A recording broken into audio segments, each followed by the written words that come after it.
Taiwan کی حمایت کی تجدید کے طور پر امریکی کانگریس کے ایک دو جماعتی وفد نے چین کی دھمکیوں کے پیش نظر تائیوان کے ساتھ گہرے تعلقات کی اپیل کی ہے۔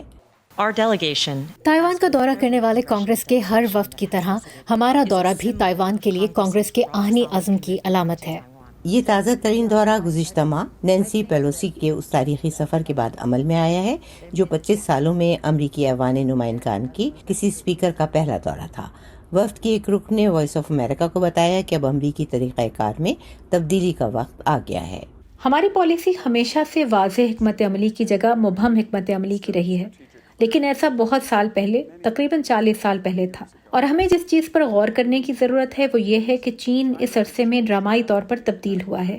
وہ تب اتنی اہم فوجی یا اقتصادی طاقت بننے کے قریب بھی نہیں تھا جو آج ہے۔ بائیڈن انتظامیہ نے گزشتہ ہفتے تائیوان کو $1.1 بلین کے ہتھیاروں کی فروخت کی منظوری دی تھی۔ اس اقدام کی چین کی جانب سے فوری طور پر مذمت کی گئی۔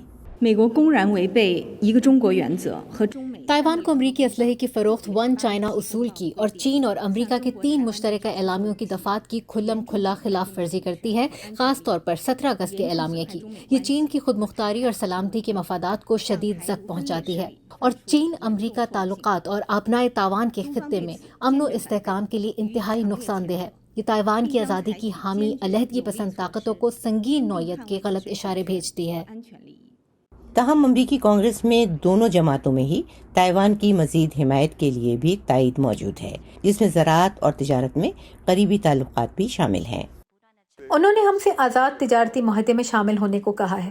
وہ امریکہ کے ساتھ معاہدہ چاہتے ہیں، اور یہ وہ چیز ہے جس پر ہم یہ دیکھنے کے لیے کام کر رہے ہیں کہ آیا ہم ایسا کر سکتے ہیں۔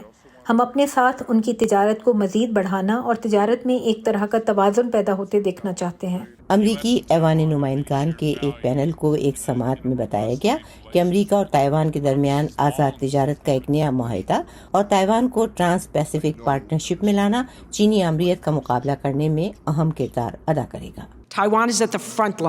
ایک ایسے وقت میں جب بیجنگ اس جزیرے کی جمہوریت کو ختم کرنے اور دوبارہ اتحاد پر مجبور کرنے کی ایک وسیع حکمت عملی کے تحت اس پر سیاسی، فوجی اور اقتصادی جبر میں اضافہ کر رہا ہے، تائیوان اس مخاصمت کے اگلے محاذ پر ہے۔ امریکہ کو تائیوان کی ان کوششوں میں مدد کرنی چاہیے جو وہ اپنے عوام، جمہوریت اور آزادیوں کے دفاع کے لیے کر رہا ہے۔